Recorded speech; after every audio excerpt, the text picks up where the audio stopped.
Why war won't work with Gen Z? You know, they say every couple of generations, one generation is bound to experience the most life-changing events in history. Definitely and so far, millennials. it's looking like Gen Z is fitting the boot. Okay, maybe. No.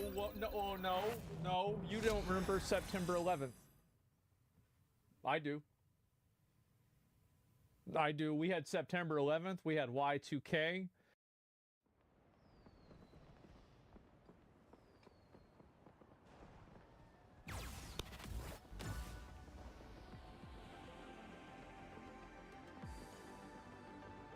Then here we Jesus. Okay, all right. Who's ready? Hassan ponders where heroes are in the streaming space to keep Ethan and Asmongold in check. Okay, let's. This is great. Where's my knight in shining armor? All right, let's listen to this. Or there are numerous examples of people that were just like cast aside as pariahs. But nowadays, a lot of the people that do speak like Destiny. Out about this shit. A lot of people that do speak out about this kind of stuff are actually some of the most awful people, right? Yeah. It's Keemstar orbiters that rely on this constant cycle of toxicity. So even the good side of commentary YouTube just basically stays quiet. And a lot of the big content creators try to stay away from this drama because they don't want this kind of toxicity to come their way, which is understandable. Has it ever occurred to you that big content creators stay away from drama between Israel and Palestine because they are Americans in a Western country and they have no business and no interest making comments on international affairs that they're not educated or understand? Why would somebody like Markiplier or somebody like Mr. Beast come out and start talking about this?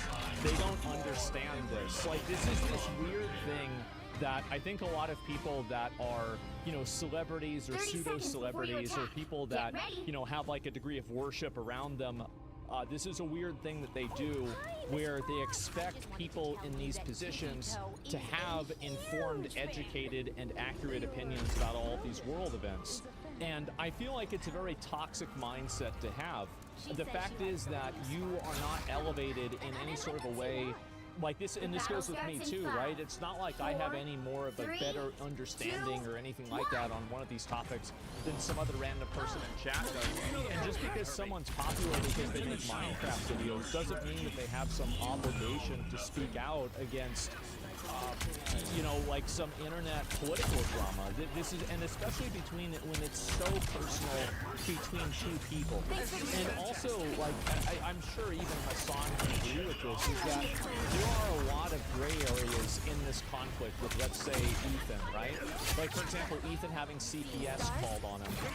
People, you know, calling Ethan's wife ugly. There are, like unjustifiably bad actions that have been taken that a lot of content creators that just don't want to be involved with this. And also, and here's another thing, they don't want to pick a side because both sides are bad.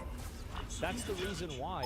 This isn't something where it's like, I'm trying to think of like Onision or like Liver King or somebody like that, where like this person's just very clearly awful and fraudulent and bad, and so everybody can just have the safe opinion, or Dr. Disrespect, right? Everybody has a safe opinion about it. Nothing more than modern justice should up. I mean, you should explain politics to people. Well, you have to. So I will say this: jesters probably had more impact on politics whenever there were jesters than most ambassadors did. So I would say you should think about another word to use. But overall, I can see what your point is. Make music? Well, I think he's just talking about that in general. So yeah, anyway, let's go back and look at this. Nobody wants this kind of a psychopath. Well, Ethan Stein is a psychopath because he's suing people for intentionally trying to violate his copyright and then make him, like, intentionally try to cause him to lose views and money. Like, not even as a side effect, but to do it on purpose. I was worried. The problem, the less people push back against people, or even Asmongold, for example, a whole bunch of things. It's always about me. Everything's always about me. I'm the most important person. Everybody knows make this space that we occupy a less safe space for a lot of our fans that are. It's not any less safe whenever you have to hear an opinion that you disagree with. This entire idea of a safe space. It's not really very safe for Ethan's family whenever CPS is called on them. It's not very safe for people whenever they get deplatformed and they lose their job. The entire idea of a safe space and advocating for that, this is absolutely not true. And if you remember very clearly, didn't Hassan just very recently talk about one of the reasons why people are saying bad things on the internet is because they get beat up in real life for it? Hassan doesn't want a safe space. He wants a safe space with the amazing Spider-Man. If he has the ability to, he will control and enforce that on other people. And this is one thing that a lot of these people, like a lot of people need to understand, is that people like Hassan or any of the oh, I hate the police people or anything like that, you don't hate the police, you want to be the police. You don't hate, like a bigotry, you want to be the arbiter of bigotry. You don't hate, like a power structure, you want to be the power structure. So this idea that these people are raging against the system is actually not true. They're actually just trying to advocate and vie for control over the system so they can exercise it as a weapon against people that they don't like. And you can just scroll through Hassan's tweets and you'll see that this is very regularly true. So while Hassan advocates for saying that I make things less safe for people, Hassan advocates for actively making things less safe for people in real life. So that's really where we're at. And I just want you guys to understand that, because it's a very important nuance, because a lot of people take somebody like Hassan at their word, and they don't realize that people like him are deliberately disingenuous, and they will lie to you on purpose and have blatant double standards, and they insult your intelligence to such a degree that they think that you're so stupid that you can't see what's plainly in sight. And so that's really what it is. So he was practically cheering on a U.S. senator's death. Yes, all of these people, keep in mind, they don't hate, they don't hate the power that somebody like he has. They want that power for themselves. Huge difference. Massive, mega difference. Trans or yeah, I'm making things unsafe for trans people. Why? Because I say that you shouldn't trans kids. Documented family members or themselves are undocumented. Well, I want it to be unsafe for people that are undocumented. I don't want to get sued. But that's, I mean, yeah, you're right about that. Definitely right about that. Yeah, I mean, it's straight up. Like, I'll just say it, right? I don't need to play games. I don't need to fuck around. I'll just tell you exactly what I think. Yeah, of course. Fucking not white, you know what I mean? Like, I want to make things unsafe for non-white people. When none of us push back against these large content creators, and all of the big content creators that normally understand that this kind of thing is completely unacceptable, or even what Asmongold is doing is completely unacceptable, keeps silent. And this is, you see how, wasn't Hassan just advocating for freedom of speech the other day? And saying that, oh, well, you're a free speech defender? These people don't actually care. And this is, I think, a really great example of the point that I was trying to make, is that all of the values that these people, pretend to have, they just simply use these values against you. They don't have these values themselves. They don't care about these values. They use these values as a tool to make you subvert your own goals. Unacceptable to who? To him. He's decided that it's unacceptable. This is, again, what I was saying. You don't want freedom of speech. You want to control who can speak. It's very different. The only voices you hear create a new permission. And sorry, I keep pausing. Another big reason why a lot of other content creators don't speak out, and this is something Hassan might not want to hear, is because a lot of them probably don't agree with you or like you. I mean, it's Occam's razor. The simplest answer is probably the correct one. If nobody's defending you and everybody says that you're wrong, maybe it's because people don't like you. Now, they might not want to deal with the harassment from your community, and so they don't openly state it. And by the way, that's the exact same thing you're accusing people like me of. But at the same time, you just presuppose that all of these people completely agree with you. It's ridiculous. Like, do you really think that all these wholesome, normal, you know, like, good, family-friendly YouTubers watch you promote terrorism, and then they think, oh, wow, that's my guy? Of course not. How delusional can you be? Completely unacceptable. The only voices you hear create a new permission structure that make it seem as though everyone actually has this point of view. They do.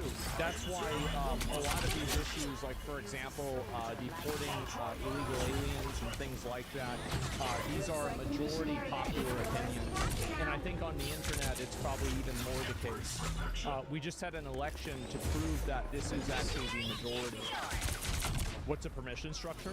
Well, what he's saying is that because of the absence of voices that are counter to things that I say or Ethan says, that then it creates a culture of feedback loop where the only people who speak out against this about it are on our side.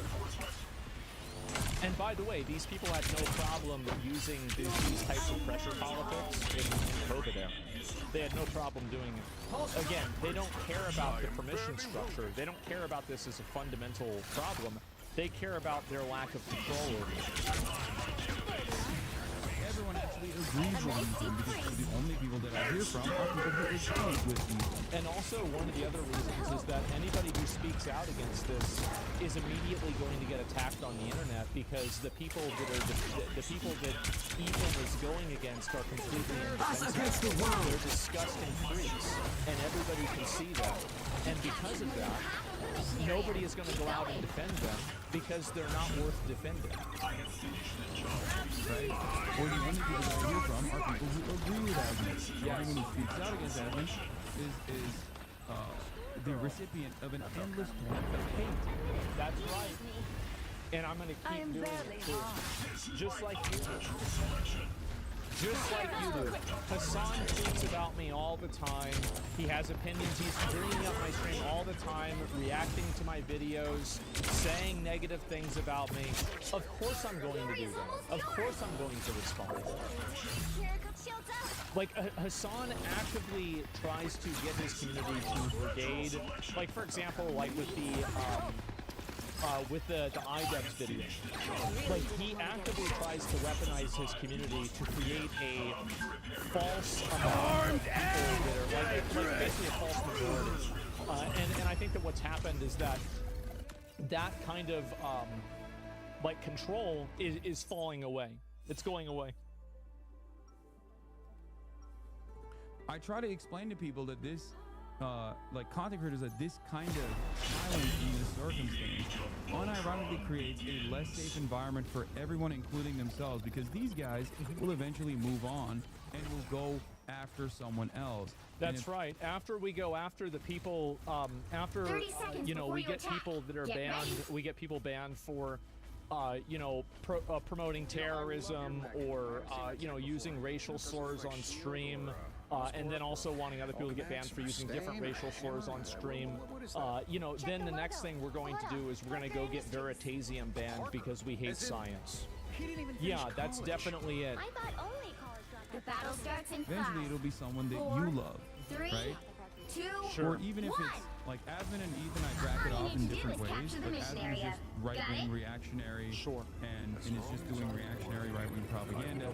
Ethan is doing frivolous lawsuits and litigation. If it was a frivolous lawsuit, it would have been probably, it wouldn't have been taken on by a lawyer. See them?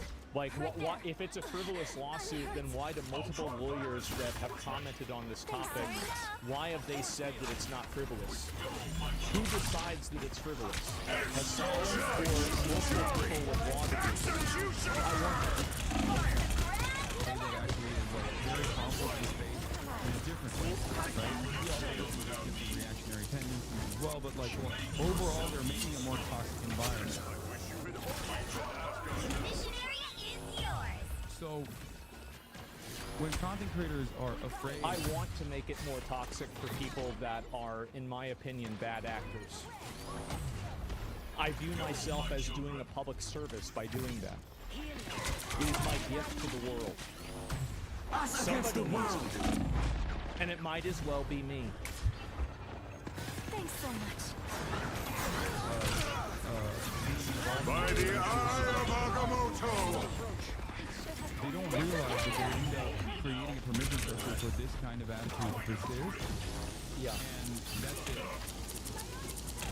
And it just keeps growing. It won't go anywhere unless people push back. Cry about it all you want, but you're losing control of the narrative because the narrative is bad. If people like Hassan want other content creators to get behind them and support them, then they need to do things that are more worthy of support. Promoting terrorism, constantly lying about people, calling people generational sexual assaulters, calling people pedos and lolly lovers with no evidence, just calling somebody a school shooter. This isn't something that average people are going to listen to and they're going to say, oh wow, this is really cool, let's go ahead and go with this. This guy's really smart. So if you want people to defend you, then have positions that are defensible. Right now, that's not the case. And we've also had, Casey Tron obviously was very, very unhappy about the fact that, you know, like I talked about her. So Asmon Gold is rallying the troops against me. Let's listen to this clip.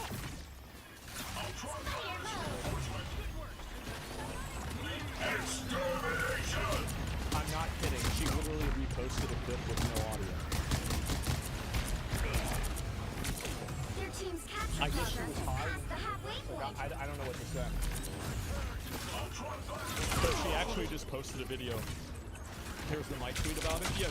Well, I'll pull this up in a minute. Let's go back and see it. And I'll see if I can find it here. And no fucking way. Yeah, and so I'll get back and I'll talk about that. So yeah, so she tweeted this out. And it's going to get worse. He's rallying a troop against me. He's signaling to his hate audience that he wants to run a lifelong harassment campaign against me, lightly hinting that I should kill myself. Really, I said that. That's crazy. I didn't know that. So anyway, there's a person here. I was scrolling down the replies, and a person. This is Asmon Gold from Casey. I suck. Need some help.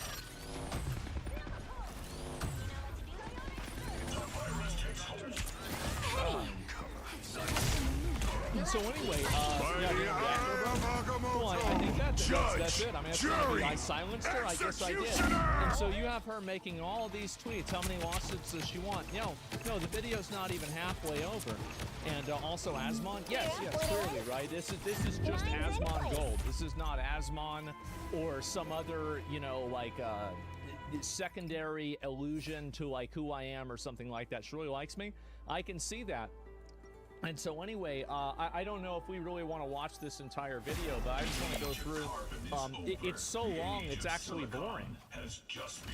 These are all the posts that she's made about me. She's made all these posts about me. She's constantly talking about me. Look at this. Oh my God. 30 seconds This is a 2-minute and 48-second video of her talking about me all of this time. And so I think she loves you. Yeah, I guess so. And so this is the person who's saying that I'm rallying the troops against her.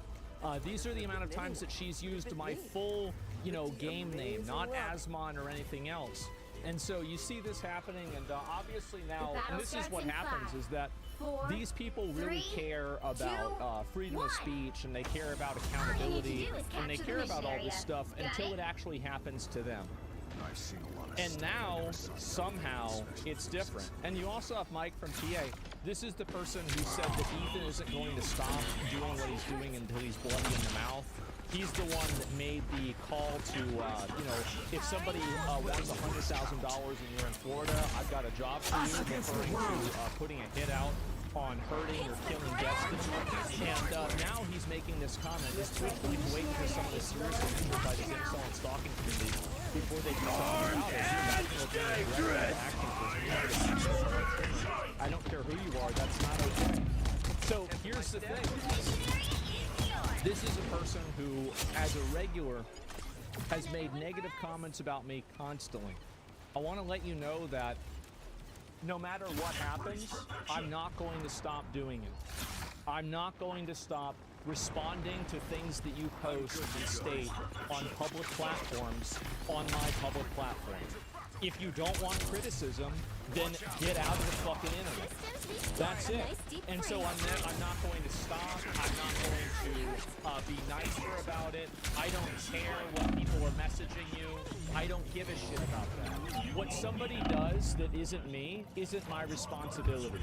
And so you can cry about this as much as you want, but it's not going to stop. And I want to say also, the more you cry about it, the more I'm going to do it. Because I think that these people are parasites. I think they are destructive. And I'm going to keep pushing this. I'm going to keep going against them until they realize that and they stop. That's it. Yeah, we already talked about. Yeah, this is not. It's not stopping. You can cry and make tweets and Judge, jury, please do something about it.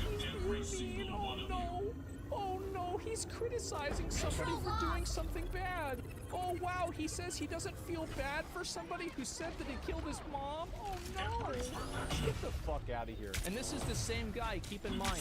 This is the same guy, once again, that tries to bring up freedom of speech. I'm good to go. He's the guy that whenever I talk about this guy should get banned for X or Y thing, he says, why should I get banned? It's freedom of speech. On the tread, yeah, it's not going to stop. And I'm going to tell you that the more you cry about it and the more you try to seek sympathy, the more videos I'm going to make, the more I'm going to talk about it, and the more other people are going to talk about it too. And there's nothing you can do about it. They're such crybabies. They are. And you're with them. You want to cry? Okay, go ahead. That's more content for me. If you think even for a second that you are going to try to seek any type of sympathy from me, that is not the case. To the extent that you do it, I will push even harder. Even harder, even more pressure, and more and more and more. Until you stop. And you're welcome, by the way. Armed and dangerous! By the eye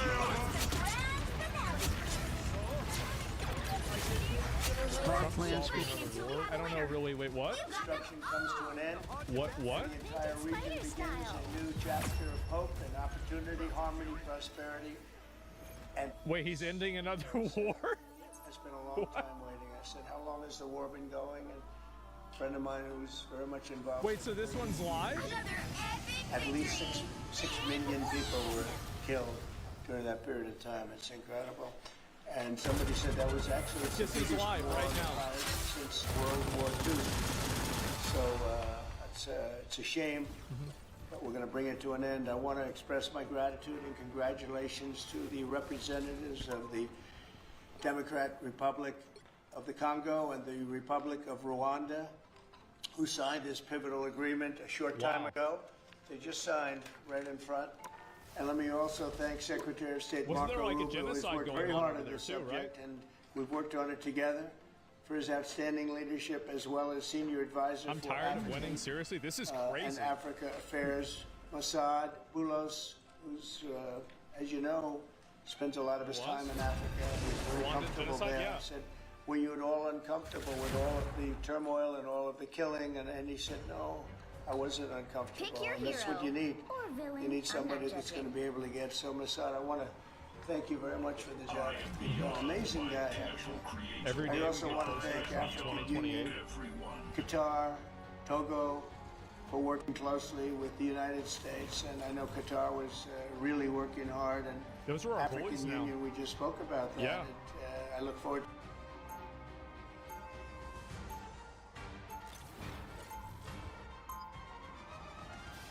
I'll pull up and show you guys what they said about this, because this is again, this is in my opinion, a total victory. Massive fucking victory. Supreme Court has delivered a 30 monumental seconds before you victory for attack. the Get ready. Constitution, the separation of powers, and the rule of law. In striking down the excessive use of nationwide injunctions to interfere with the normal functioning of the executive branch, the Supreme Court has stopped the presidency itself. That's what they've done. Yep. And really, it's been an amazing period of time. This last hour, there are people elated all over the country. I've seen such happiness and spirit. Sometimes you don't see that, but this case is very important. I was elected on a historic mandate, but in recent months we've seen a handful of radical left judges effectively try to overrule the rightful powers of the president. And I think this is another component, is that if you take a step back and you think about it, doesn't it seem problematic that one judge in one area can overrule the entire, like, popular vote of the presidential election? Like, this seems like a very obvious power imbalance. Clearly, it should not work that way. Stop the American people from getting the policies that they voted for in record numbers. It was a grave threat to democracy, frankly, and instead of merely ruling on the That's what I think is funny, is all these people said Trump was a threat to democracy, but in fact they were. This is the biggest threat to democracy you can have. When you have a democratic election and then the person that wins tries to implement the policies that they ran on, and they constantly get handicapped. In cases before them, these judges attempted to dictate the law for the entire nation. In practice, this meant that if any one of the nearly 700 federal judges disagreed with the policy of a duly elected president of the United States, he or she could block that policy from going into effect, or at least delay it for many years, tie it up in the court system. That's clearly This is a colossal abuse of power which never occurred in American history prior to recent decades, and we've been hit with more nationwide injunctions than were issued the entire 20th century. Wow. Together. Think of it, more than the entire 20th century. Me. I'm grateful to the Supreme Court for stepping in and solving this very, very big and complex problem that made it very simple. I want to thank Justice Barrett, who wrote the opinion brilliantly, as well as Chief Justice Roberts, and Justices Alito, Gorsuch, Kavanaugh, and Thomas. Great people. Thanks for this decision, and thanks to this decision, we can now promptly file to proceed with numerous policies that have been wrongly enjoined on a nationwide basis. And some of the cases we're talking about would be ending birthright citizenship, which now comes to the fore. That was meant for the babies of slaves. It wasn't meant for people trying to scam the system and come into the country for vacation. This was... I've been waiting on this for a while. I've been waiting on this for a long time. Us against the world! Your team's captured In fact, it was the same date, the exact same date, the end of the Civil War was meant for the babies of slaves, and it's so clean and so obvious. It was. But this led That's to literally what I said. Yep. The thing is that, again, Trump is a scammer. He can immediately see a scam. Yeah, it's an obvious fucking scam. go there and finally win that case, because hundreds of thousands of people are pouring into the country under birthright citizenship, and it wasn't meant for that reason. It was meant for the babies of slaves. So thanks to this decision, we can now properly file to proceed with these numerous policies and those that have been wrongly enjoined on a nationwide basis, including birthright citizenship, ending sanctuary city funding, suspending refugee resettlement, freezing unnecessary funding, stopping federal taxpayers from paying for transgender surgeries, and numerous other How the fuck did that even happen in the first place? It's so ridiculous. Charities of the American people. We have so many of them. I have a whole list. I'm not going to bore you, and I'm going to have Pam get up and say a few words, but there's really, she can talk as long as she wants, because this is a very important decision. This is a decision that covers a tremendous amount of territory. But I want to just thank the Supreme Court for this ruling. It's a giant. It's a giant. And they should be very proud. And our country should be very proud of the Supreme Court today. And with that, I'd like you to listen to the words of Pam Bondi. She's an incredible Attorney General. We're very proud of her. And as you know, she's with us. And we have so many others that worked on this case and other cases. And I think they're doing a great job. Pam, please say a few words. Thank you, President Trump. Thank you for fighting for all Americans. Americans are finally getting what they voted for. No longer will we have rogue judges striking down President Trump's policies across the entire nation. No longer. Obvious fucking. Today, in the 6-3 opinion, Justice Barrett correctly holds that the Thank district God. court lacks authority to enter nationwide or universal injunctions. These lawless injunctions gave relief to everyone in the world instead of the parties before the court. As the Supreme Court held today, they turned district courts into the imperial judiciary.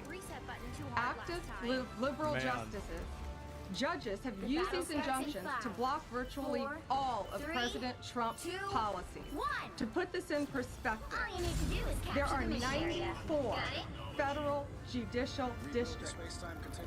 5 of those districts throughout this country held 35 of the nationwide injunctions. That seems a little bit problematic, you know what I mean? Seems a little bit undemocratic. By the eye of 94 Agamotto. districts. And 35 out of the 40 opinions with nationwide injunctions came from 5 liberal districts in this country. No Remember what I longer. always said? No longer. These Very small injunctions have percentage of blocked our people cause all policies the from problems. tariffs to military readiness to immigration to foreign affairs, fraud, abuse, and many other issues. The judges have tried to seize the executive branch's power, and they cannot do that. No longer. No longer. And on immigration, on a side note, today marks 2,711 arrests on these terrorists and these gangs. Total arrests today with HSI investigations. And thank you, Stephen Miller. Thank you to Homeland Security. Thank you to everyone working hand in hand with the FBI on all of these transnational gangs. TDA has been a huge terror to our country, as well as MS-13, as well as Sinaloa cartel. Stephen Miller? No Yeah. longer. That guy didn't fuck No around. longer. These injunctions have allowed district court judges to be emperors. They vetoed all of President Trump's powers, and they cannot do that. This has been a bipartisan problem. It has lasted 5 presidential terms. 5 different presidents. And it has ended What's today. crazy too about this is that it happened right now, which means that they have 3 years to just go absolutely fucking hog wild. Us against the world.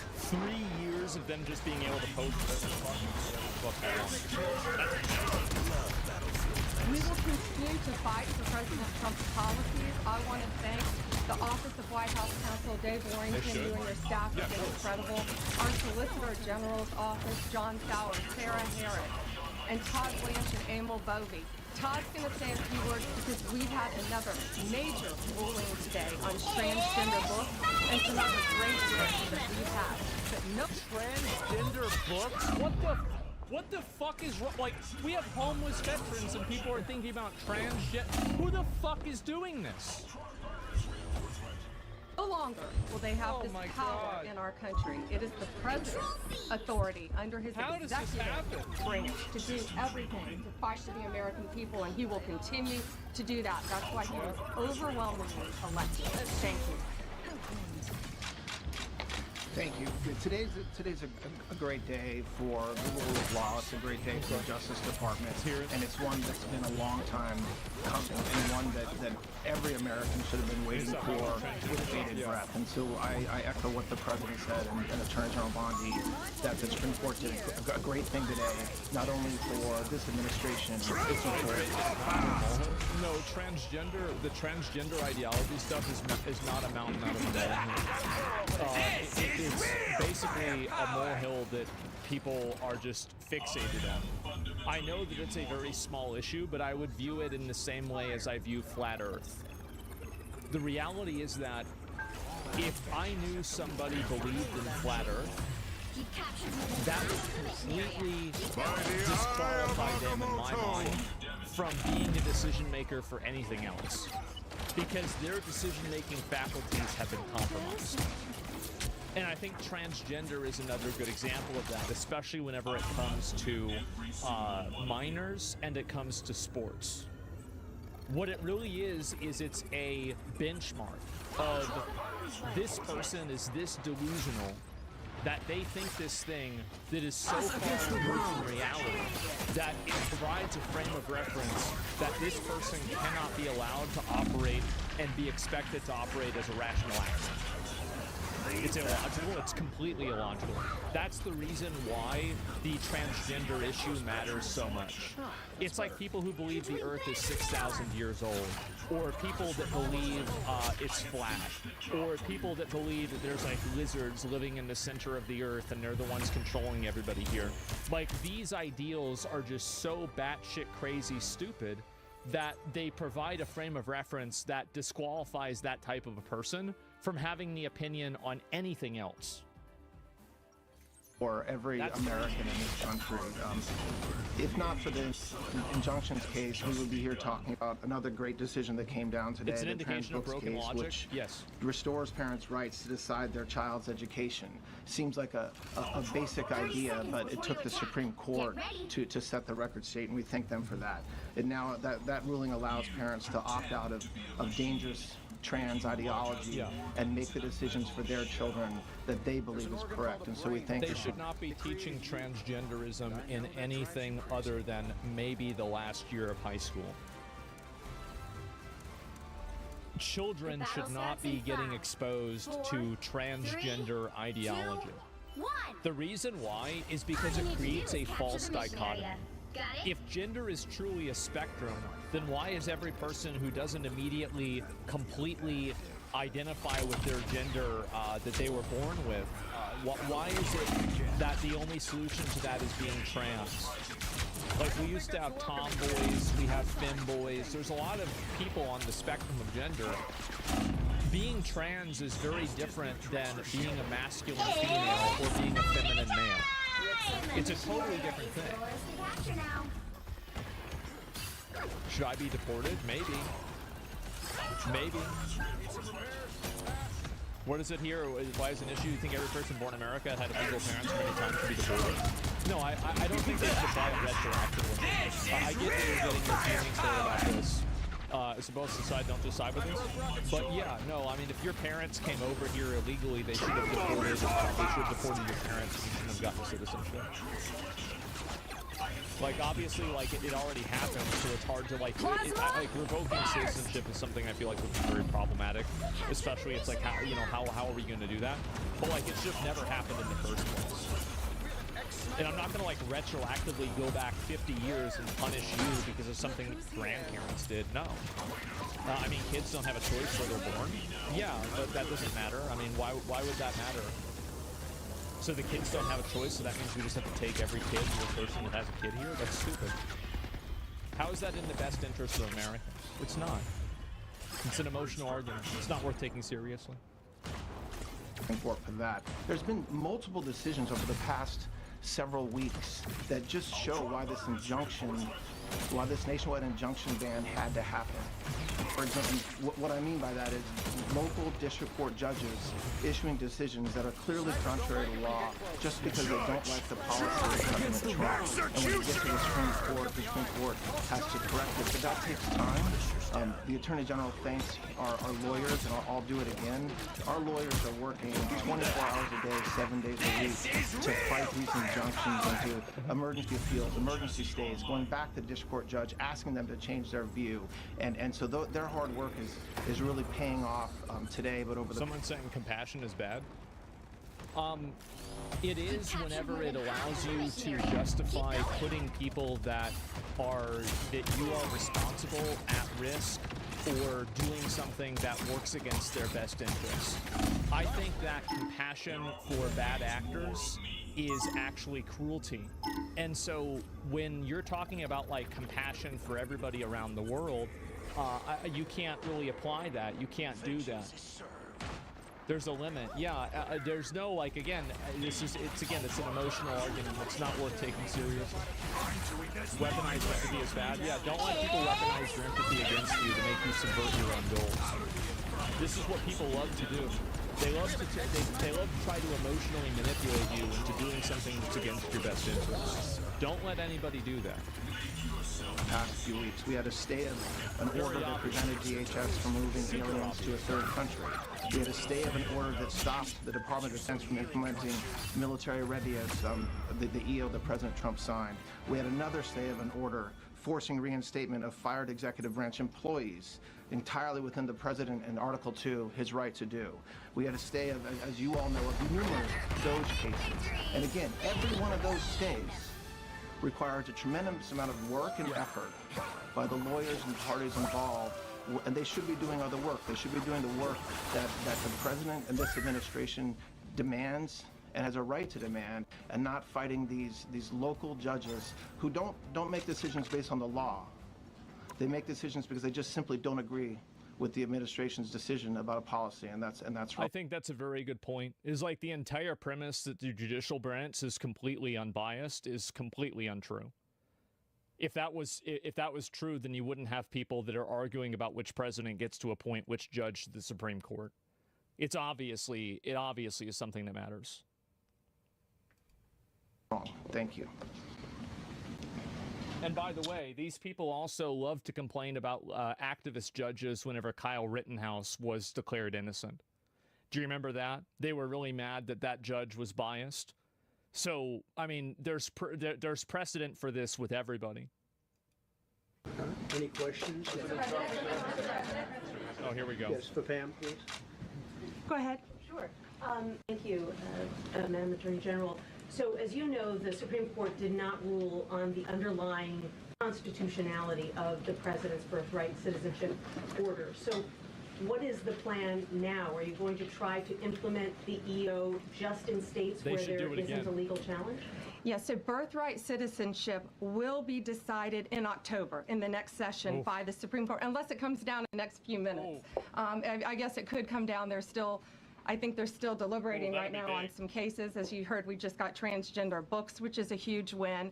But most likely, that will be decided in October in the next session. However, it indirectly impacts us because, as you correctly pointed out, if there's a birthright citizenship case in Oregon, it will only affect the plaintiff in Oregon, not the entire country. So yes, it's indirectly, but that's pending litigation, and we're waiting on that in the next term. And how concerned are you that the Supreme Court will come back and determine that the executive order is unconstitutional? Oh, we're very confident in the Supreme Court, but again, it's pending litigation, and that will directly be determined in October, but it indirectly impacts every case in this country, and we're thrilled with their decision today.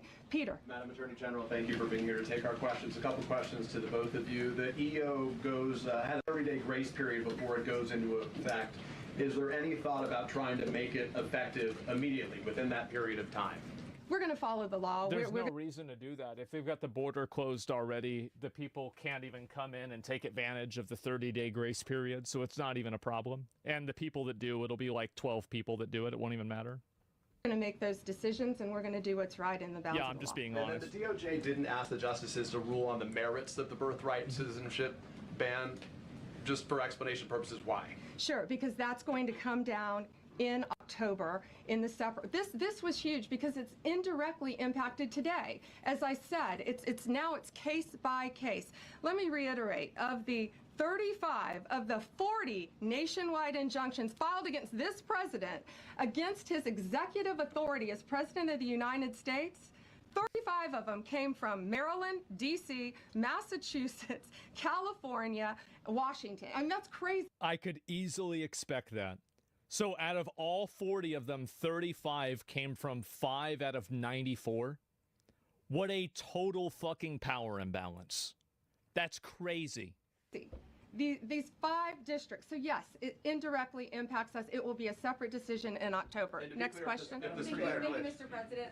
A question for you, sir. Do you believe this ends the power of the lower court judges to stop your agenda? Do you see this as a full green light for your agenda going forward? Well, you'd have to really speak to the lawyers about that, but this is really also a decision based on common sense. It didn't work the other way. It was a disaster where somebody from a certain location in a very liberal state or a liberal is live soon? Is that true? No, this is something different. Judge or a liberal group of judges could tie up a whole country for years because their decision would sometimes take years to overturn. We've overturned many of the decisions, but it would take years to do it. And we have to act quickly when it comes to illegal immigration. We have murderers, killers, we have drug dealers, we have what they've allowed to come into our country should never be forgotten. It should never be forgotten what they've done to our country.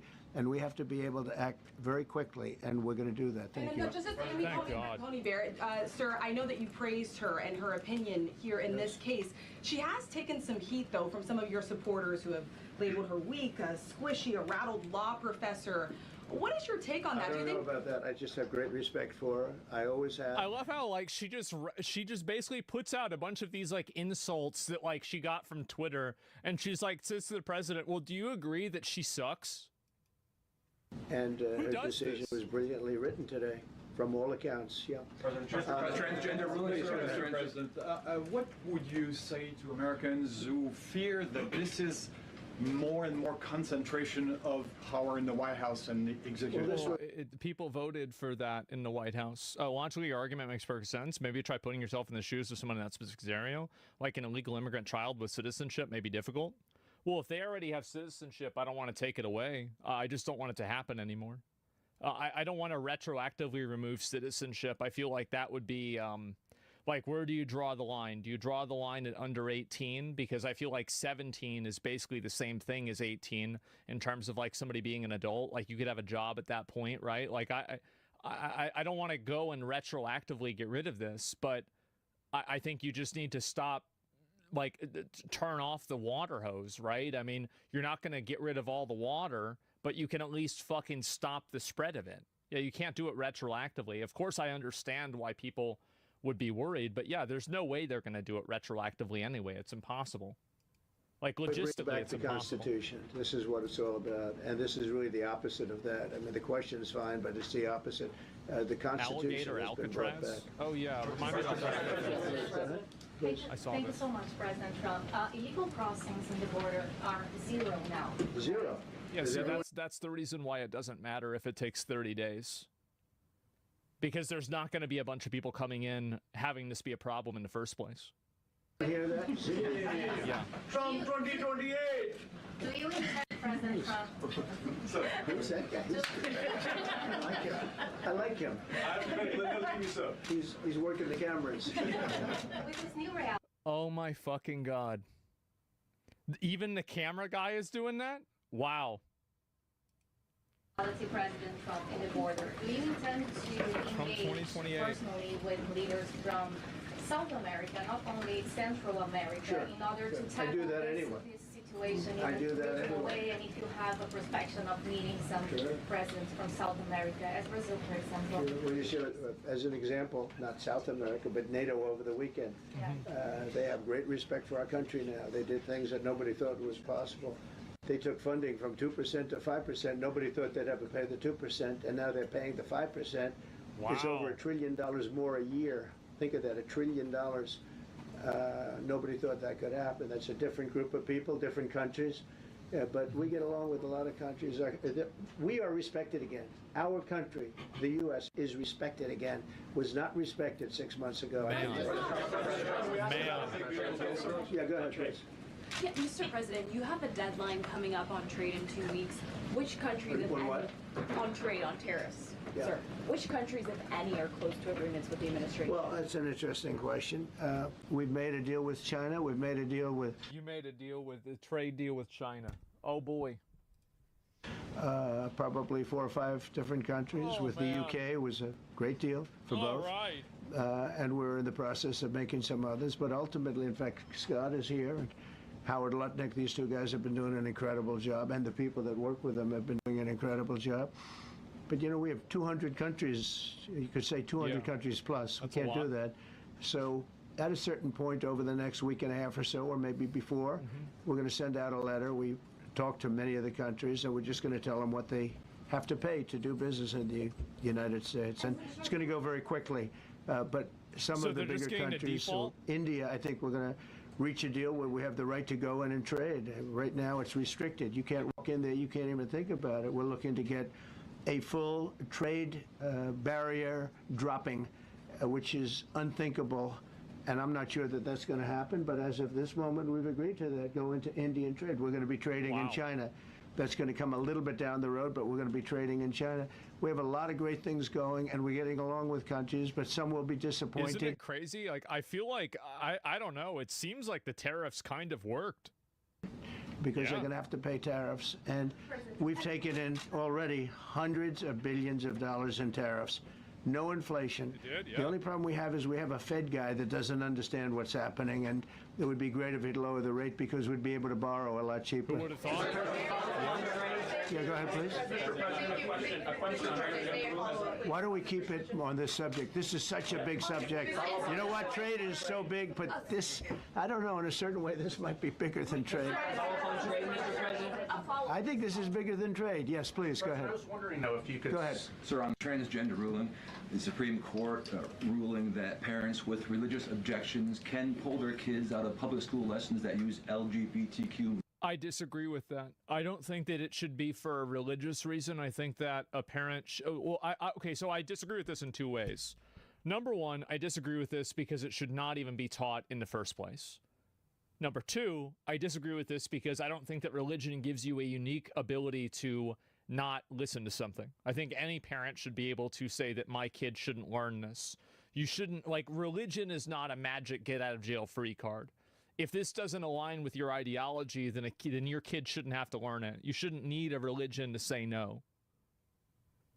I agree with the principle, but you guys can see clearly what the difference is that I'm talking about. Materials. It's a great your reaction to that ruling today. This sets a precedent. It's a great step. I'm happy to see it, but I'm bringing up my point of view, and I think a lot of you guys agree with what I'm saying. The ruling was a great ruling, and I think it's a great ruling for parents. It's really a ruling for parents. They lost control of the schools. They lost control of their child. And this is a tremendous victory for parents. And I'm not surprised by it, but I am surprised that it went this far. It took us to... too. It was such a huge miscalculation to try to push trans stuff to kids. Massive miscalculation. I think it alienated a lot of people away from LGBT. And I think, honestly, the entire idea of LGBT and being transsexual, it shouldn't be involved with LGB. Being transsexual is how you see yourself. Being gay, lesbian, or bisexual is how you see other people. One of them is a sexual orientation. The other one is a gender identity. These are two very different things, and they should have never been combined in the first place. It's illogical. It doesn't make any sense. Bring life back to normal. So it's wonderful. It's parental. And I kept saying, we will give you back your parental rights. They were taken away, and this is a tremendous victory for parents. Yeah. Mr. President, if you look at the back at the last week, it's been extraordinary in terms of the action in the Middle East. You were at The Hague. I'm wondering now, hell of a week, hasn't it? I'm wondering now if you believe action in the Middle East. You were at The Hague. I'm wondering hell of a week, hasn't it? I'm wondering now. It's been a crazy week. He's right. Crazy fucking week. If you believe that Iran, I'm wondering now, sir, if you believe that Iran has given up its long history of ambitions with nuclear weapons, or what you would like to see from them temporarily to prove that they do, and what type of meetings is your administration looking for next week with Iran? I doubt that. So Iran wants to meet. As you know, their sites were obliterated. They're very evil nuclear sites. They were now has been proven. We had some fake news for a little while. The same people. Sure did. Sure fucking did. People rooting for the terrorists supporting Iranian government. Insane. That covered the Hunter Biden laptop was from Russia. The same people that did 3 or 4 other Russia hoax. But on their No, wait, just listen. They came up with something that delayed the credit that our great pilots and these great what talent that was, and they hit it right down in the spot. 52,000 feet. Think of this dark, no moon, you couldn't see a thing. And they hit the refrigerator door, as they say. That's the size of a target. And overwhelmingly, and it's amazing what was done. We're the only ones that could have done it. And we took out the 2 of the other sites also, in addition to that. We finished them all. That was a very evil intention. I believe that, and again, time will tell, but I don't believe that they're going to go back into nuclear anytime soon. They spent over $1 trillion on nuclear. Of course they're not going to. Everybody who was advocating for it is dead, and they blew up the sites, and everything's destroyed after they invested probably hundreds of millions of dollars into it.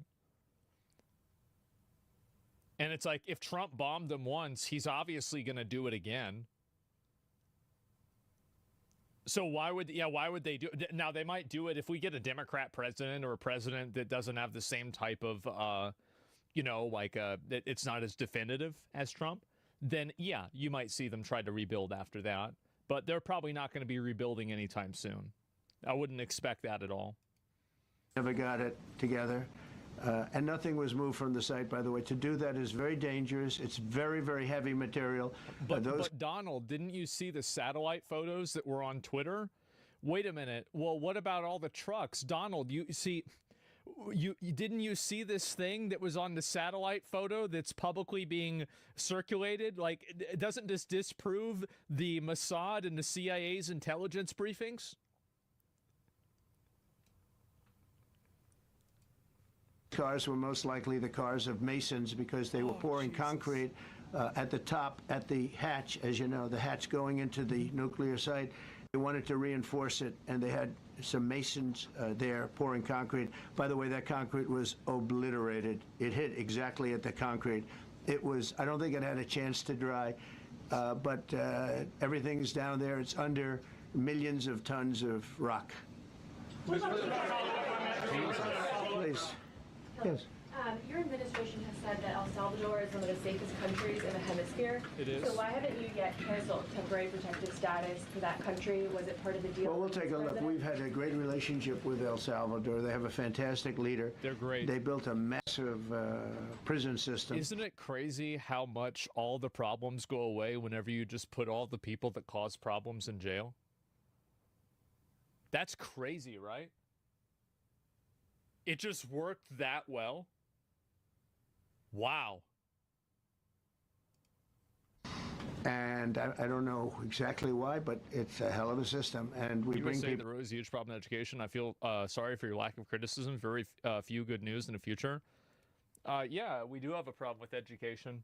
And one of those problems is that we're teaching kids about transgenderism instead of, understanding science or World War II. Or understanding AI. We should be teaching kids technology. We should be making them and preparing them. Like, you should. I wonder what's more important for a kid to understand: transgenderism or accounting. People there, and when they go there, they don't get out. I wonder. And frankly, when they hear they have to go there, they become very nice people. They become very nice people. It's a tough system, but it's a brilliant system, and it's a system done by a very, very good leader. We'll talk about El Salvador. A lot of respect.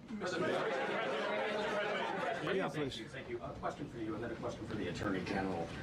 As you go into negotiations and talks with Iran, are you demanding not only that there would be no uranium production inside of Iran, but also that Iran would turn over all existing stockpiles of uranium? Well, we're a little early for that, but something like that, yeah, we'll do something like that. Let me say that I've been saying for 25 years, even as a civilian, you cannot let them have a nuclear weapon. And that's what happened. It's been obliterated. It would be years before they could ever get going. And I really think it's probably the last thing. They have to recover from a hell of a tough war. Would you also be demanding that the IAEA have full rights to inspect in Iran? Or somebody, or somebody that we respect, including ourselves. And a question for both the President and the Attorney General. Under birthright citizenship, if this is implemented, who would be tasked with actually vetting citizenship? And how, would this be a situation where you have nurses and doctors checking for citizenship of parents? Or? This is all pending litigation. It's going to be decided in October by the Supreme Court, and we'll you have to have on the birth certificate who the parents are, and if one of the parents is a citizen, then it would go into how is this even a conversation? Any basic database would be able to immediately aggregate this without even a second. Yeah, it would be instantaneous. After the litigation. If you have an undocumented baby, would that baby then be an enforcement priority? The violent criminals in our country are the priority now. Let me put it in perspective. Today marked the 2,711th arrest in our country of TDA members. Just TDA. Everyone in this room. How do they have 2,000 members in America? That's insane. Agrees. They are one of the most violent criminal organizations in the world. And the Biden administration let them walk into our country for the last 4 years. 2,711 of them today have been arrested in our country. That is the priority of Donald Trump. That is the priority of this country, of Homeland Security, of all of our lawyers, of FBI. That's the priority. That will be discussed in October when the Supreme Court hopefully rules in our favor, and we're very confident of that. But you should all feel safer now that President Trump can deport all of these gangs and not one. How about a fake parency issue? This can be sold as a service? Yeah, I'm sure there's always going to be exploits and people trying to take advantage of a system, but just because there's people taking advantage of a system doesn't mean that you shouldn't try to make a good faith effort in order to make the system fair and equitable and work properly. Like, every system is manipulated and gamed in different ways. District court judge can think they're an emperor over this administration and his executive powers and why the people of the United States elected him. I just might add one thing, and they used birthright citizenship, some of the worst people, some of the cartels, to get people into our country, just so you know. And again, I say, if you look at the end of the Civil War, the 1800s, it was a very turbulent time. If you take the end day, was it 1869 or whatever? But you take that exact day, that's when the case was filed. Yeah.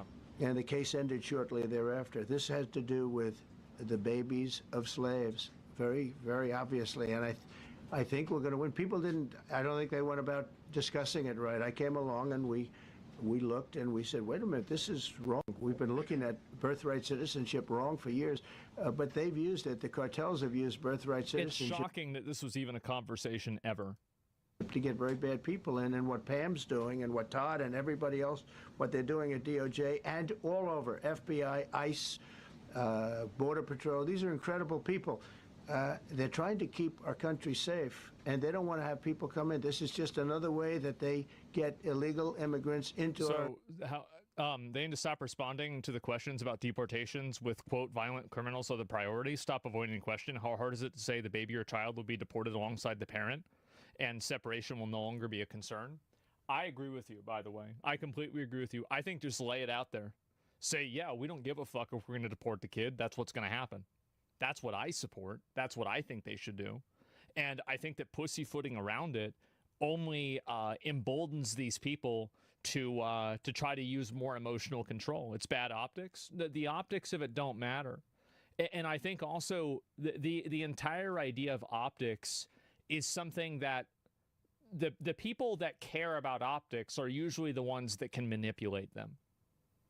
So the entire idea, like this is some kind of unpopular opinion, is crazy. It's not even an unpopular opinion. You can't be nice about it. You need at least a parent, an orphanage. Yeah, sure, right?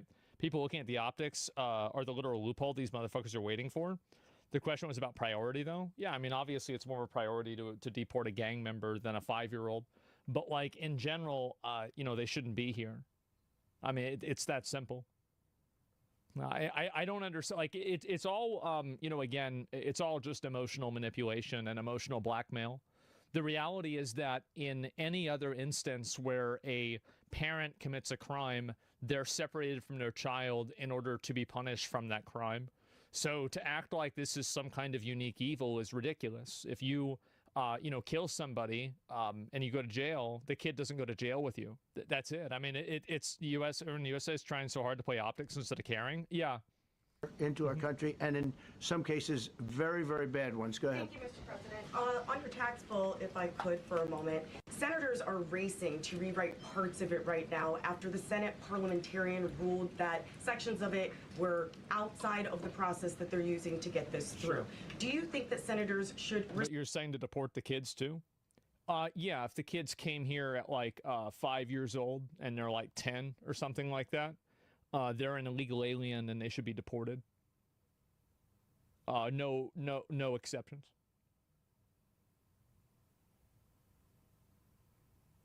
Yeah. Straight up. That's so fucked? No, it's not. Why is that fucked? They're not citizens of the country. We should just let them be here? Why? That's ridiculous. It's common sense. Any country would do this. It's not their fault. So what? Then the parents should have exercised better decision making. If you don't want your kid to be in a bad situation, then don't put your kid in a bad situation. It's not our responsibility for making up for parents that want to try to emotionally blackmail a country by taking advantage of it. It's ridiculous. Respect the decisions of the parliamentarian, and what have you personally done in the last 48 hours to try and get Republican senators who are against the bill to a yes? Well, look, it's a great bill. It's a massive tax cut. If it's not approved, your taxes will go up by 68%. Think of that, 68, a record, the highest in the history. The Democrats won't approve it only because politically it's so good for the Republicans. The Democrats aren't approving it. But think of what they're not approving. They're not approving border security. We've done a great job at the border, but we have to add some wall. We have to do, various things. We have if your close friend had a kid, would you tell them to deport their baby? You're making an emotional argument. You're making you're not making a decision based off of whether something is a good idea or not. You want me to make a decision based off of whether it would personally affect me or not. It's always emotional. Yeah, that's not a logical way to go about things. Again, it's a bad faith. It's just emotional blackmail. Almost all of these positions immediately evaporate the moment that you don't give in to emotional blackmail. Money for that. We have no money for the border. We have no money for so many things. But if the Democrats, it'd be interesting to see if we get any Democrat votes. We should. If I were a Democrat, I would absolutely, maybe Fetterman, because he seems to be the most sensible one lately. If I were a Democrat, I would vote for this bill all day long because it's tax cuts and so many other things that are common sense. They're basic things. I think they're doing fine. The parliamentarian's been a little difficult, and I would say that I disagree with the parliamentarian on some things, and on other ways he's been fine. But we'll have to see. It's a big issue. I will tell you this: if that bill doesn't pass, the country will get a 68% tax increase. So think of this: you're a Democrat and you vote against it. That means you're voting in favor, because essentially you're voting in favor of the largest tax hike in the history of our country. And you can't do that. People are arguing against this, or saying that argue to keep the families together. They're contradicting their own arguments. No, their argument is that these are people who are motivated and that think entirely in the context of how things make them feel, and not in terms of like logical argumentation. So you should never really even, you should not assume that they are coming to this conclusion from any sort of like a reasonable perspective. This is not a reasonable perspective to have at all. None of it makes sense. Those are people who are empathetic.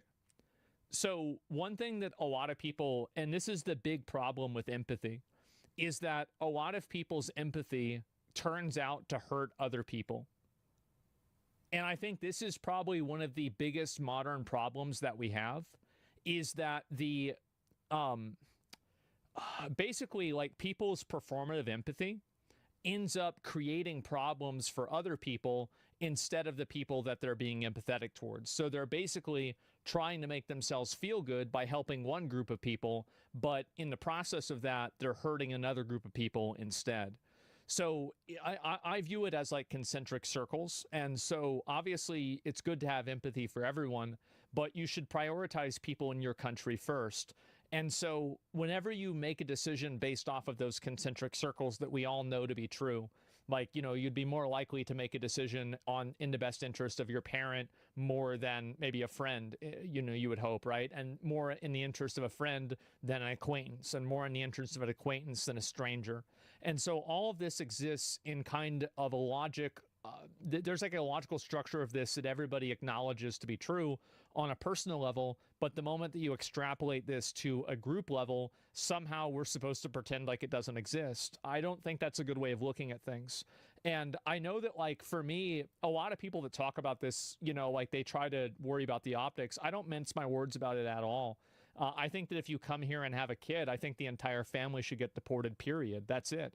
No exceptions, no, but what abouts, no, but it's bad over there. I literally don't care, even for, like, it's not even 1%. And it's not because I don't care about them. It's that I care about the people here more.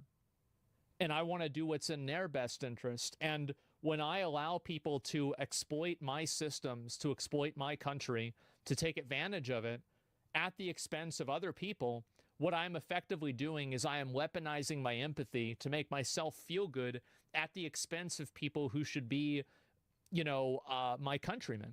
And I think that's the wrong perspective to have. I think it's very unfair. And a lot of people, this is a big problem with leadership. It's a big problem with decision making. And this is why anytime somebody is a huge asshole, I'm usually a big fan of them, because I think to myself, maybe we'll finally have somebody who's willing to do what it takes. Because a lot of times there are, like, in life, there are a lot of trolley problems where you're choosing a lesser evil or a greater evil. And the people who are afraid of that end up allowing both evils to happen. Or they end up choosing the greater evil, but because the lesser evil is more immediate. We need Arthas. Arthas was completely right in Strathlome. He did nothing wrong. If Uther and Jaina had helped him kill all of the people there, like he should have, he made a decision that only a king could make. And if it wasn't for him, we would still be in Lordaeron. I might still be playing World of Warcraft. The Lich King would have never happened, and it would have never been a problem. A lot of people are afraid of doing a bad thing because they can't see the greater good that bad thing will achieve. In addition, we're cutting costs. In my opinion, I think that's a weakness in leadership, and a person who's not able to exercise that vision should not be in a leadership position. How many of you guys have been a victim of a person in a leadership position who thought that it would be okay to give a person an extra chance, even though they were a bad actor, and then that person ended up negatively affecting you or your team members or someone around you? That's the type of emotional indulgence and performative altruism and selfish altruism that I think is so prevalent nowadays. When you're a leader, when you're responsible for other people's well-being, you have to act in their best interest at all times. And if you're not acting in their best interest, you're betraying them. And you're betraying the people that elected you. They put their trust in you. They put their hope in you to take those hopes and those dreams and turn them into a reality. And it's more important for you to think that you're a good person. I think that's a complete betrayal. I understand that my morality for this is not necessarily the same as everybody else's, but I believe that this is the correct view of the world. What conditions of America to be able to let immigrants illegally enter without being a huge detriment to America? I don't know. Who cares? Why are you even thinking about immigrants? I don't care about immigrants. I care about Americans. I'm an American. I don't care about some guy that's in South America. That's not my problem. Why am I even thinking about this? Like, really, like, it's outrageous. Like, what are you even thinking? It's crazy. Those gonna shit themselves. Start by helping your community first. Yes, exactly. That's what Hitler said about Germany. No, it's not. Hitler was thinking about Poland. What a stupid thing to say. You don't even know what you're talking about. By $1.7 trillion, and it won't affect anybody. It's just fraud, waste, and abuse. Mr. President, a leading global economist just did a 180 and says your tariff plan, you may have outsmarted everybody with it. Oh. What is your message?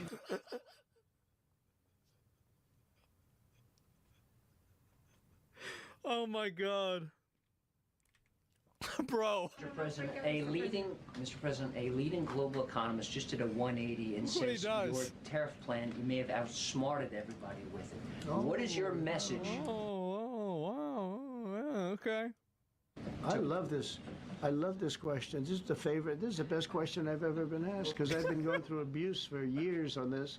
Yeah. Because as you know, we're taking in hundreds of billions of dollars, no inflation. I love how everybody said that the tariffs were like. Remember the messaging that tariffs were actually just a tax on the American consumer. I don't know how that messaging was so strong.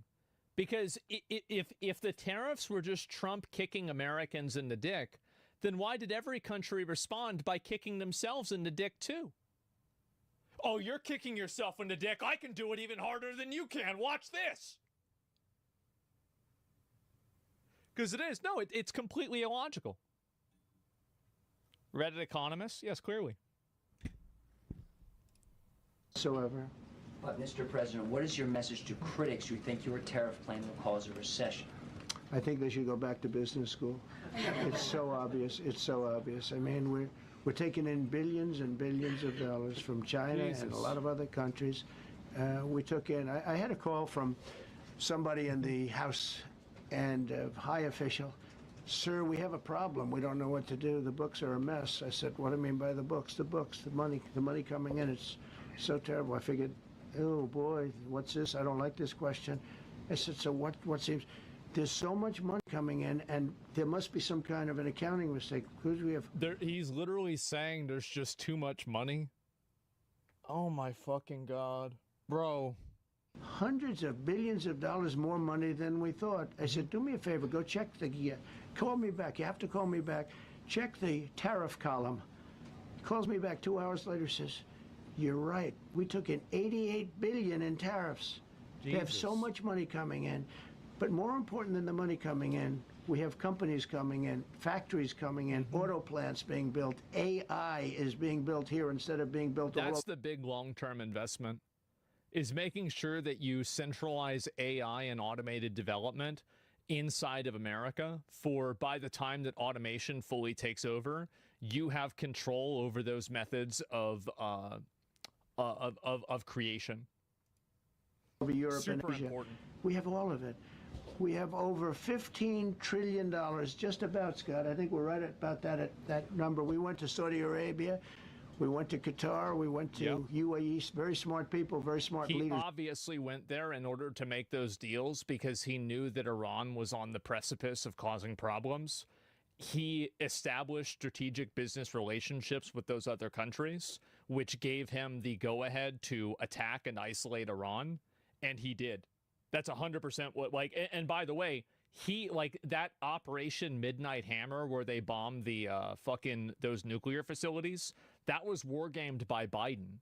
He had this in his back pocket, and it's not even his fault. Like, they set him up to win. All he did is play the cards the right way. Great leaders, and we took in $5.1 trillion. What I'm saying is, like, this is like, yes, he was smart to do this. It was a good decision to do this. But this is, it's not quantum 7-dimensional chess. It's just a smart, prudent, good decision. There, without the tariffs, I mean, they also liked a thing called November 5th, November 6th, and November 7th. That was a very good little period of time. It's called the presidential election. That's when he won. You know, you used to have one-day election. Now you have it go over it. But even if you just took that little period, because it was pretty obvious it was going to be a landslide. And they like that, but they love the tariffs. I had Texas Instruments come in the other day, big company. Calculators. And he said, we're putting in $60 billion into new plants and new equipment, new everything. Sir, you're going to keep the tariffs, aren't you? Because if I ever took the tariffs off, and we are going to absolutely keep it. And they're worried that somebody that, like this communist from New York, someday gets elected. I can't believe that's happening. That's a terrible thing for our country, by the way. Oh, he's a communist. We're going to go to a communistic state. That's so bad for New York. But the rest of the countries... Well, they get what they deserve. They voted for him. If they want to be represented by a clown, then let them do it. The Democrats should have thought of that before they put a bunch of people up there that were simps for Israel. If you want to beat communism, come up with better ideas. Revolting against That's what I think. But if somebody got elected, they're afraid that if this was taken off, well, we're going to guarantee it's never going to be taken off. And again, we're taking in hundreds. Think of this. You don't understand? They'll remove the citizenship of them. If they can do it, then they can do it, right? I mean, like, I don't want to have Zohan Mandami. I don't want to have his citizenship revoked for no reason. If they have a reason to do it, then yeah, sure, of course they can do it. But like, I think that if they revoke his citizenship, you're fixing a symptom and not the disease. Ultimately, the real problem isn't Mandami. And I apologize if I'm pronouncing his name wrong. The problem is that there are people that voted for him. That's the actual problem. So if you get rid of him, there's going to be another him afterwards. Hundreds of billions of dollars. You have to fix the disease. And they were all confused because they've never seen this before. You know, it's always the other way. We don't have enough money. So much money is coming in at levels that nobody's ever seen.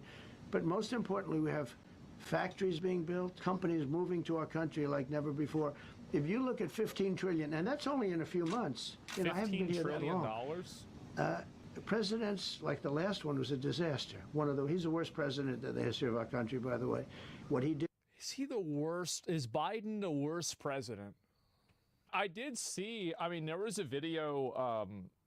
Making sure that we're able to make every single solitary person eligible for what I've been able to do with the COVID, with dealing with everything we had to do with, look, if we finally beat Medicare.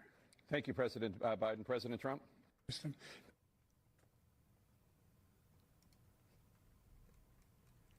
Jesus, man. Separating babies from their mothers, putting them in cages, making sure the families were separated. That's not the right way to go. What I've done since I've changed the law, what's happened? I've changed it in a way that now you're in a situation where they're 40%. Somebody in the chat said Lincoln was worse than Biden. Bro, can you... Y'all are actually gonna, like, y'all are really trying to get me in trouble. Fucking stop. Fucking stop. Fewer people coming across the border illegally. It's better than when he left office. And I'm going to continue to move until we get the total ban on the total initiative relative to what we're going to do with more border patrol and more asylum officers. President Trump? I really don't know what he said at the end of that sentence. I don't think he knows what he said either. Look. He was taking... I mean, he'd definitely probably be in the top 5. That was pretty bad. 1 year since that day. Isn't that crazy? On our border can never, ever be forgotten. To me, that's the worst of all the top things. 3? And he's done some terrible things. Grossly incompetent. Nobody knew it was him because I don't think it was him. They did, and I think that should be acknowledged. Biden... You know, as I said, I don't like a lot of things Biden has said and done, but he's been a public servant, dedicated his entire life to America. And to be, like wheeled out like a fucking corpse, and it's elder abuse, really. And it was completely disgraceful. Totally disgraceful. I think it was whoever was controlling the auto pen. But our country is doing great. And those leaders and other leaders I just left, as you know, a large group of the most highly respected people, and that includes big countries. When you look at Germany and France and Spain, although Spain didn't come through, but they will. By the way, guaranteed they will. That was the only country that sort of tried to hold back on putting up the money. They weren't putting up the money but for just NATO. So you know, they said, it's unbelievable what's happened to the USA. You were a dead country. We didn't respect the country, the leader. He did say that, didn't you he? were dead as a doornail.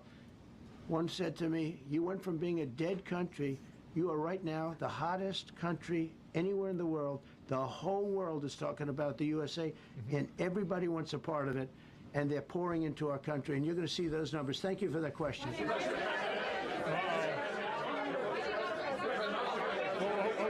Yeah, go ahead. Thank you, Mr. President. I have a question about trade. Secretary Bessent has said that he hopes tariff deals with major partners will be done by Labor Day. So if some deals are not done by your July 9th deadline, will some countries' tariffs go back up, or will they stay where they are now? Well, there are some countries that are used to ripping us off, to be honest with you. And I don't want to name them, but you sort of can name them.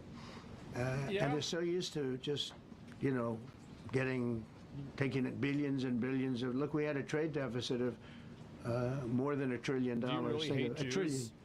A trade deficit. What? That's because nobody cared. I thought I was a Zionist. We cared a lot when According I to took Twitter. in Now I hate hundreds of Jews? billions of dollars in tariff. I We had the can't keep greatest up. economy in history up until now. I think we're going to blow it away. But during my time, and especially prior to COVID, we had the greatest economy in the history of our country. I think we're going to blow it away now based on the kind of numbers that we're seeing.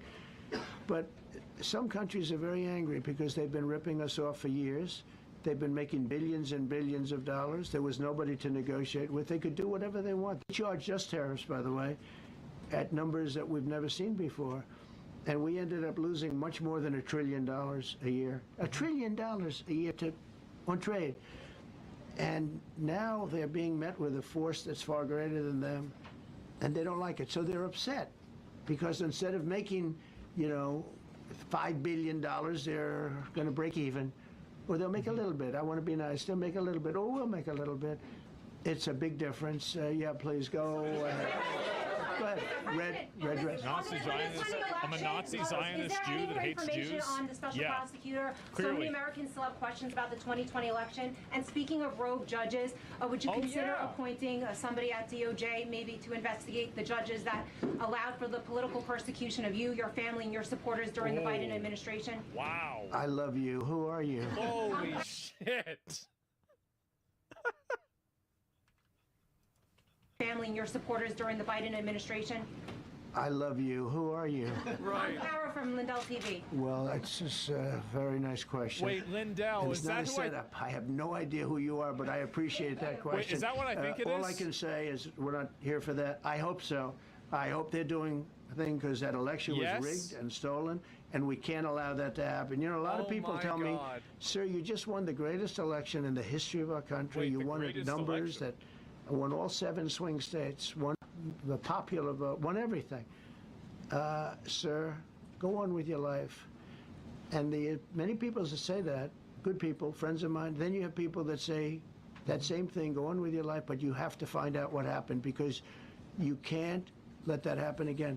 Look at what I don't think the 2020 election was rigged. I don't. I mean, I expected Trump to lose by more personally, but I think they should investigate it if they have evidence. I mean, I'm not.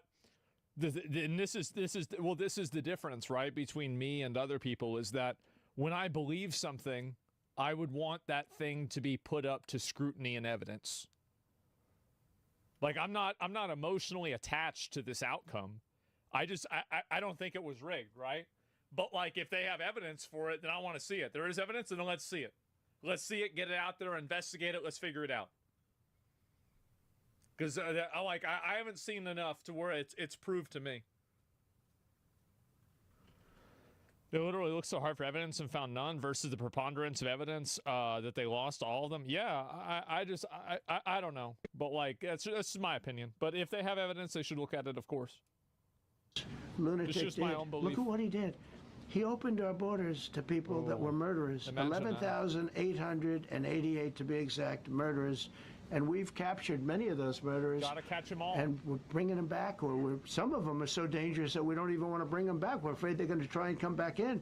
True. But he allowed people to come into this country, people from mental institutions, insane asylums. That's a mental institution on steroids. People from They need to bring those back, and they need to put all the people that I disagree with in mental institutions. I would really, really like to see that happen. Like everybody that I don't like, I want to put in an institution. Institutions, gang members, drug dealers, people, jails being emptied out into our country. Venezuela emptied out almost its entire prison population into our country. But I don't want to blame them. Many countries have done that. The Congo, we have a great press conference coming up later. And it's the Congo. Alligator and Alcatraz. Remember me about that after this. They were fighting for years, and it was machetes. It was vicious. It was as vicious. People's heads being chopped off. Machetes? And I have a man who's very good in that part of the world, very smart, and put them together. And we're signing a peace treaty today. First time in many years they're going to have peace And 30 it's a big deal. You know, we talk about Russia, and we're working that one. President Putin called up and he said, I'd love to help you with Iran. I said, do me a favor. I'll handle Iran. Help me with Russia. We got to get that one settled. And I think something's going to happen there. But we did some great work. India and Pakistan. That was going to be maybe nuclear. We did that. Yep. We did a lot of work. I don't know if there's ever been a president that's done much more. Serbia, Kosovo is going to go at it. Going to be a big war. I said, you go at it. There's no trade with the United States. They said, well, maybe we won't go at it. That's what happened with India and Putin's Pakistan. joining our team? I was negotiating with both I of them. mean, he probably doesn't want to have the sanctions been on Russia for like 3 years, right? It's obviously fucking up their economy. They don't want the sanctions. It's like, I think that he's in a position where it's like he can't back out of the war because of like his position in the country. But I think probably if you asked him privately, if you could back out of the war with no repercussions, I bet he'd say yeah. I'm guessing, right? But like, I think that it's damaged Russia's reputation. It's probably cost them a massive amount of money. I think it's made them look weak, and I think it's also damaged their relations internationally. I think it's just been a complete L for Russia. Now, obviously, he can't probably do that publicly because of his position, but I think that privately, that's probably what he thinks. Like, if you give him an out, I think he'll probably take the out. And I said to Scott, I said to Howard, cancel all deals with India and Pakistan. Hopefully. They're not trading with us because they're in a war. They called back, what do? I said, look, you want to have trade with the... Somebody says Putin wants the war to restore Russian spirit. He wants it to go on. You're wrong. Yeah, but what I'm saying is, like, so, okay, let's assume that you're right with that analysis. I think that it's achieved the opposite. I think that it's damaged the Russian spirit, and I think it's probably demoralized a lot of Russians. I think so. I think it's negatively affected their economy. I think it's also negatively affected the way that, like, because Russia, like, this is, I mean, I don't know about me, but like, or about you, but like, I thought they were going to roll over Ukraine in a week. Ukraine has fought back in such a heroic way. And of course, they've done so because of the EU and also the U.S. helping them. It's not like they're soloing Russia, but they've still held the line. And I think that's made Russia look weak. Personally, I think it has. I know people might not see it the way I do, but that's the way I see it. So I think it's achieved the opposite effect. But, you know, again, it's up for debate. I'm sure some Russians would disagree with me. Do all of them disagree with me? How many of them? I don't know. United States, it's great. But you want to go and start using nuclear weapons on each other? We're not going to allow that. And they both agreed. Yep. Both have great leaders. They both agreed not to do it. So we did a lot, but I appreciate that question.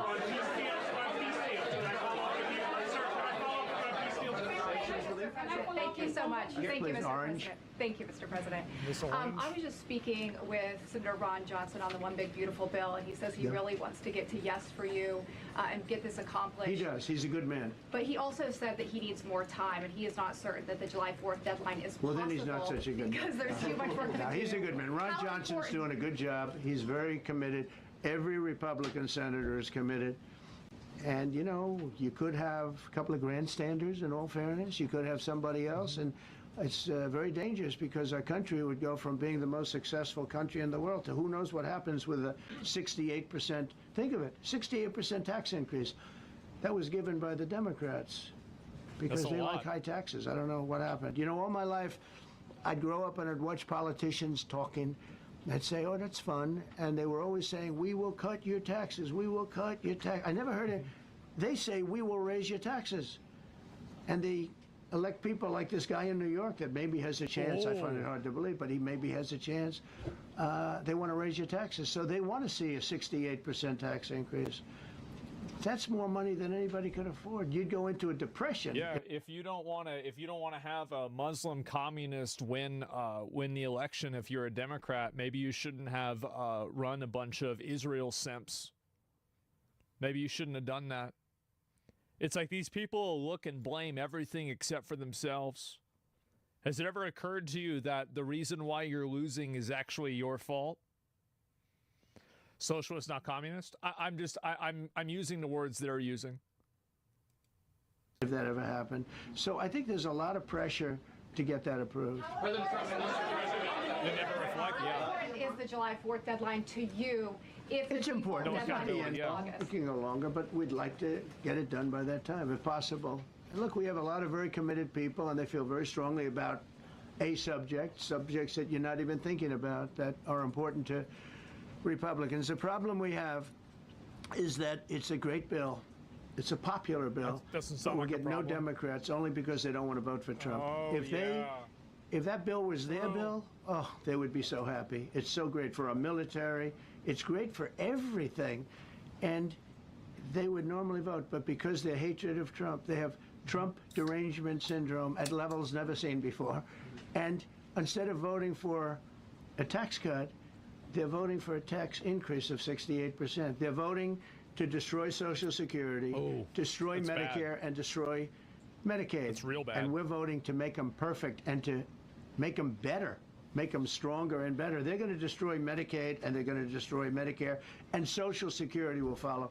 If you vote for the Democrats, you're dead on those three things.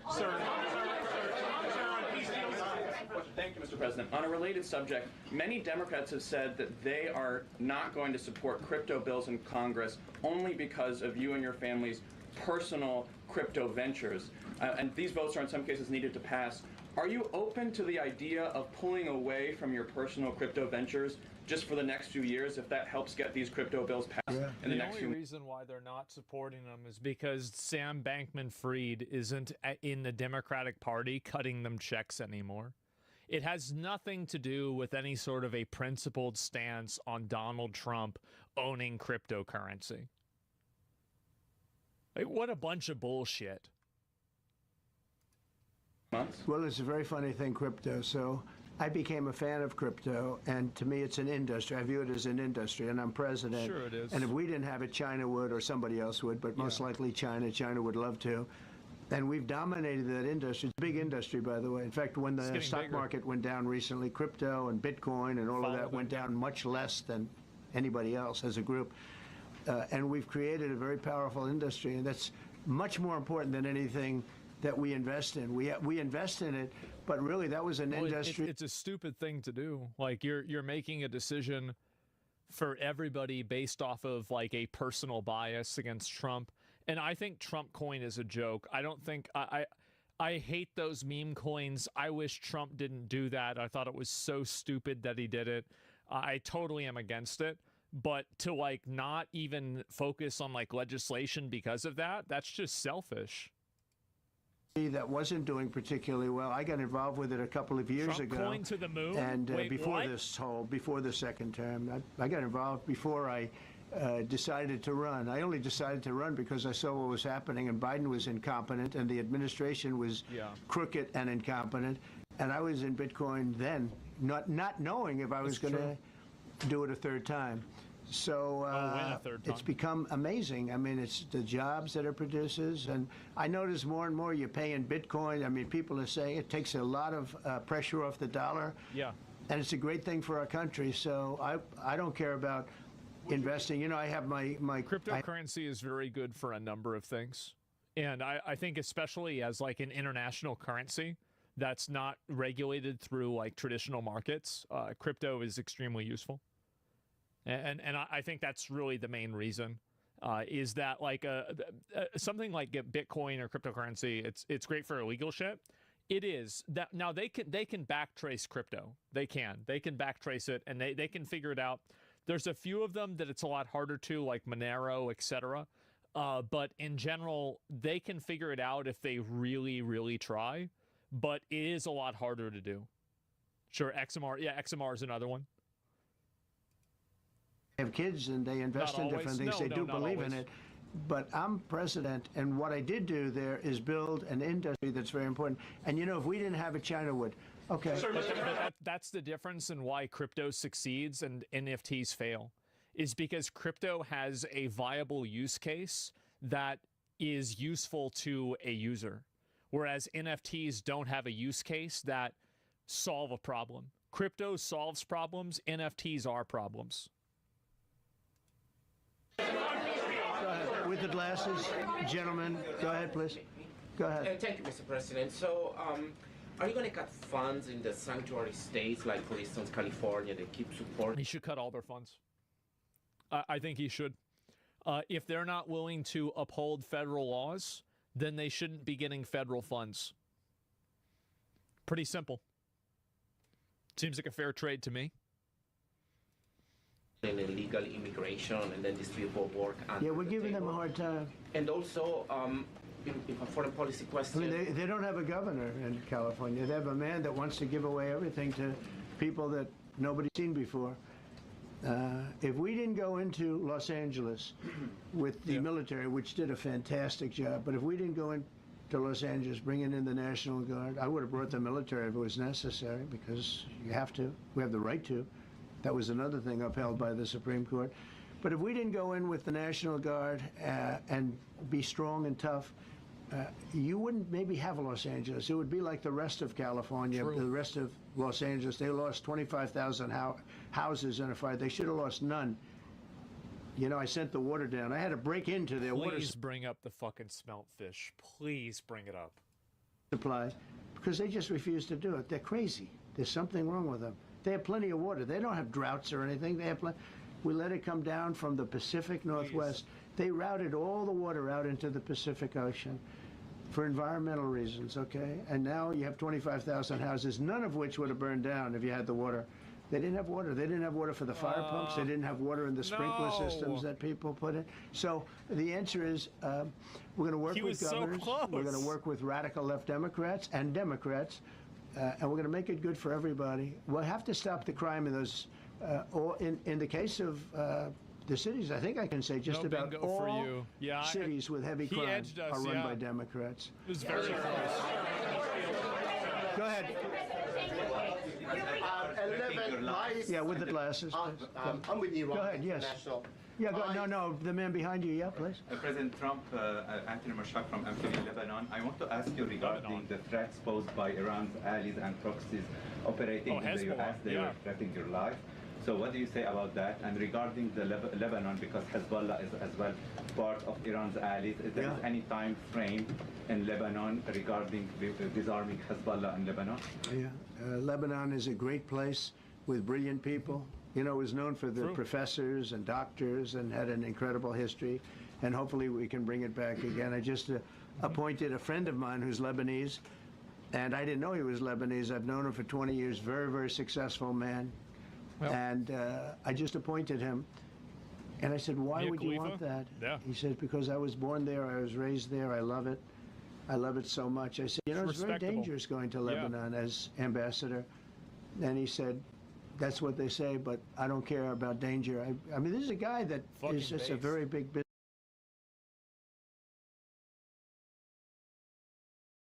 MSNBC melting down. Not able to issue nationwide injunctions. Okay, thank you. Stand by, and I know you want to dig into the case, so we'll let you do that. Julia, I'm going to bring in Lisa Rubin. You just pulled it up. What are we learning? We're learning today that the court, by a 6-3 majority, Anna, has decided to stay the injunctions partially. They're saying that they will grant the government's application for stays, but only to the extent that the injunctions are broader than necessary to provide complete relief to each plaintiff with standing to sue. And let me go back a second, zoom out for a second if I can. One of the questions here was, if the court was going to stay these injunctions, how were they going to do it? Were they going to say that each injunction could only apply in the district where it was entered? Yeah, that's what they said. I'm pretty sure that's what they said, yeah. In 2 cases here, those districts were actually statewide, the District of New Jersey, the District of Massachusetts. But the other question was, could you limit it to just the plaintiffs in these particular cases? Remember that 2 of these 3 cases are brought by states. So how this changes that result, what does it mean then when the individual plaintiffs who have standing to sue are states? Does that mean that we're going to get sort of a patchwork result, as one of the attorneys general Matt Platkin of New Jersey described to me in an interview earlier this year. Does that mean that citizenship could be conferred solely by an accident of birth? And he described to me a situation where a citizen or a resident of his state gives birth over a state line in Pennsylvania, for example. What happens if a New Jersey resident gives birth in Pennsylvania? New Jersey